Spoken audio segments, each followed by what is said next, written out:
Hi అండి, నేను మీ Mamata. Welcome to Mamata USA logs. అందరూ ఎలా ఉన్నారండి? బాగున్నారా? నేనైతే చాలా బాగున్నాను. మీరందరూ బాగుంటారని మనస్ఫూర్తిగా కోరుకుంటున్నా. ఈ వీడియో వచ్చేసి బ్యాక్ టు స్కూల్. మా అబ్బాయికి స్కూల్ కోసం స్టేషనరీ స్టఫ్ అన్నీ కొన్నాము.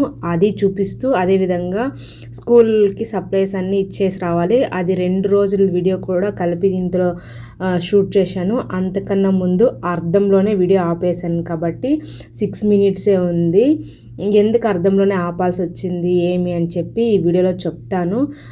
చాలా బాధేసింది. మోక్షిత్ని స్కూల్కి మార్చేద్దామా అన్నీ డిసైడ్ అవ్వాల్సి కూడా వచ్చిందనమాట. అంత డిసప్పాయింట్ అయిపోయాము. అందుకని చెప్పి ఈ వీడియోని పూర్తిగా నేను షూట్ చేసుకోలేదు. 2 డేస్ అయినా ఆఫ్లోనే కట్ చేసినాను. అందుకే ఆ చిన్న వీడియోని మీకు పోస్ట్ చేస్తున్నాను. కాబట్టి లాస్ట్ దాకా చూస్తే మీకు తెలుస్తుంది ఎందుకు ఏంటి అని చెప్పి.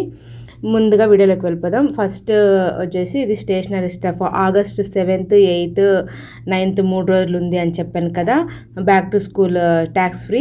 అప్పుడు ఫ్రైడే వెళ్ళేసి టార్గెట్కి మనకు కావాల్సిన అన్నీ తీసేసుకున్నాము స్కూల్ కోసము. అంత లిస్ట్ వాళ్ళు ఇచ్చారు స్కూల్ వాళ్ళు. ఆ లిస్ట్కి అన్నీ తీసేసుకున్నాం. నెక్స్ట్ రోజు సాటర్డే రోజు వాల్మార్ట్కి అనేది వెళ్ళామన్నమాట. ఎందుకంటే అక్కడ ఏమైనా ఇంకా ఉన్నాయా ఏమైనా చూద్దాము స్కూల్ బ్యాగ్ అని చెప్పి. టార్గెట్లో $60, $70 అట్లా ఉన్నాయన్నమాట. అందుకని చెప్పి స్కూల్ బ్యాగ్స్ చూద్దాము అని చెప్పి వెళ్ళాము. ఇంకా అక్కడ పూర్తి నేను షూట్ చేసుకోలేదు, కొంచెమే షూట్ చేశాను అనమాట ఇదిలో అంతా. ఇంక స్కూల్ బ్యాగ్ కూడా ఏవి దొరకలేదు. అన్నీ ఆఫర్ అని చెప్పి ఫ్రైడే రోజే కంప్లీట్ అయిపోయాయి అన్నమాట. అస్సలు అన్ని వస్తువులు అయితే లేవు. ఎంత తొందరగా ఒక్క రోజులో అన్నీ తీసేసుకున్నారు. చూశాను, ఇంక ఇక్కడైతే ఏమీ నచ్చలేదు. మా వాడు అన్నీ ట్రై చేశాడు, వాడికి నచ్చినవి. వాడు చూడరా అంటే ఫస్ట్ దానికి వచ్చిన చిన్న చిన్న పౌచ్ లాగా టాయ్స్ ఇచ్చింటారు కదా, కీ చైన్స్, వాటిని వెతుకుతున్నాడు అనమాట. వాడు ఫస్ట్ బ్యాగ్ చూసుకోరా నువ్వు అంటే బ్యాగ్ కింద ఫస్ట్ ఇలాంటివి వెతుకుతున్నాడు. ఇంకా చూసి కావాల్సిన వస్తువులు ఏమీ ఇక్కడ మాకు దొరకలేదు ఇంకా. అందుకని ఇంకా ఇంటికి వెళ్ళిపోయామన్నమాట. ఇంకా మిగతావన్నీ టార్గెట్లో తీసేసుకున్నాం కాబట్టి ఇంకా స్కూల్ బ్యాగ్ కూడా ఇంకా సీరాలో తీసేసుకున్నాము నెక్స్ట్ రోజు వెళ్ళి. ఇంకా చెప్పాను కదా స్కూల్ మారుద్దాము అనుకుంటున్నాం, డిసప్పాయింట్ అయ్యాను అని. దాని గురించి చెప్తా. మళ్ళీ మాకు 13వ తారీఖు స్కూల్ స్టఫ్ అంతా ఇచ్చేసి రావాలన్నమాట. స్కూల్లో వెళ్ళి మనము క్లాస్ టీచర్స్ కలిసి మనకి ఏది క్లాస్ రూమ్ ఇచ్చారో చూసుకొని మనకు చెప్పిన లిస్ట్ అన్నీ వాళ్ళకి ఇచ్చిన టేబుల్స్లో వాళ్ళ పేరు దగ్గర ఆ టేబుల్స్లో అన్నీ సర్దేసి రావాలి. అలా ఉంటుందన్నమాట ఇక్కడ అమెరికాలో. మనం ఎలా అంటే స్కూల్ ఓపెన్ అయిన రోజే ఇంకా అన్నీ తీసుకొని వెళ్ళిపోతాం కదా. ఇక్కడ అట్లా ఉండదు. 2 days 3 days ముందునే వెళ్ళి వాళ్ళు ఇచ్చిన లిస్ట్ అంతా అక్కడ పెట్టేసి రావాలి. క్రయాన్స్, కలర్ పెన్సిల్స్ ఇట్లా అన్నీ లిస్ట్ ఇచ్చింటారు. ఫైల్స్ అంతా, హెడ్ ఫోన్స్ అన్నీ ఇంకా అక్కడ పెట్టేసి వచ్చాము. వెళ్ళంటే పెట్టడానికి మెయిన్ స్కూల్ బస్సు ఈ ఇయర్ మోక్షిత్కి లేదు. అది ఫస్ట్ పాయింట్. కారు ఉంది, డ్రాప్ చేసి రావచ్చు. బట్ మా హస్బెండ్ ఆఫీస్కి వెళ్తారు కదా 3 days, ఆ 3 days ఈవినింగ్ పిలుచుకురావడానికి అస్సలు పాసిబుల్ అయ్యలేదన్నమాట.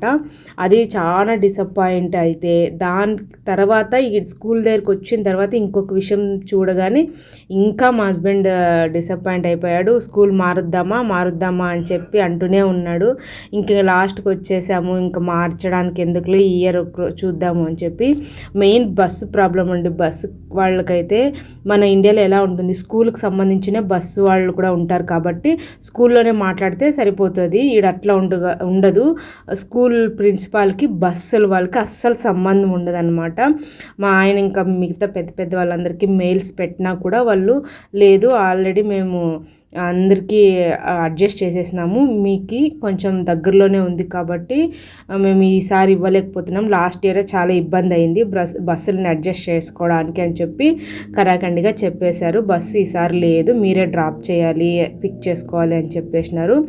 అది ఒకటి. మామూలు టైంలో అయితే ఏం ప్రాబ్లం ఉండలేదు. స్నో పడతా ఉంటుంది కదా, అది కూడా ఈ చలి 7-8 నెలలు ఉంటుంది కాబట్టి ఇంకా ఆఫీస్కి ఒకటి పోవాలి, ఎట్లా అడ్జస్ట్ చేసుకోవాలి ఇప్పటికీ ఇంకా అర్థం కాలేదు. ఇంకా అయోమయంలోనే ఉన్నాము. ఇంకేమి 18వ తారీఖు స్కూల్ ఓపెన్. ఇంకా రెండోది ఇక్కడ చూపిస్తున్నాను చూడండి, ఇది స్కూల్ చూపించాను కదా. ఈ 4th, ఇప్పుడు నా కొడుకు 4th గ్రేడ్కి వెళ్తున్నాడు. 4th గ్రేడ్ వాళ్ళు స్కూల్ లోపల ఉండరంట. ఇప్పుడు దీని పక్కలో కంటైనర్ లాగా చూపిస్తున్నాను కదా, వాటిలో వీళ్ళు క్లాసులు ఉంటాయంట. అది వినగానే మా ఆయన అస్సలు ఇంకా ఏ మాత్రము ఆయనకి ఉండేకే ఇష్టం లేదు. ఎందుకంటే ఇది ఈ పక్కన ఉండేది లెఫ్ట్ సైడ్ స్కూల్ కదా, ఆ లోపల నుంచి ట్రక్ దాంట్లోకి రావాలి. మళ్ళీ మ్యూజిక్ క్లాస్ కానీ జిమ్ క్లాస్ ఉన్నప్పుడు, అదేవిధంగా ఆఫ్టర్నూన్ లంచ్కి మధ్యలో పాస్కి పోవాలన్నా కూడా ఇక్కడి నుంచి మళ్ళీ ఈ క్లాస్ రూమ్లో నుంచి స్కూల్లోకి వెళ్ళాలన్నమాట. అట్లా రోజుకి ఎన్నిసార్లు తిరగాలి చూడండి, లోపలికి బయటికి. స్నో టైంలో స్నో పడతా ఉంటుంది, స్కిడ్ అయ్యేది అట్లా ఉంటాయి. పిల్లలు ఊరికే పోరు కదా, జంప్ చేసేది అట్లంతా చేస్తారు. అందుకని చెప్పి మా ఆయన అది పెద్ద బాధలో ఉన్నాడనమాట.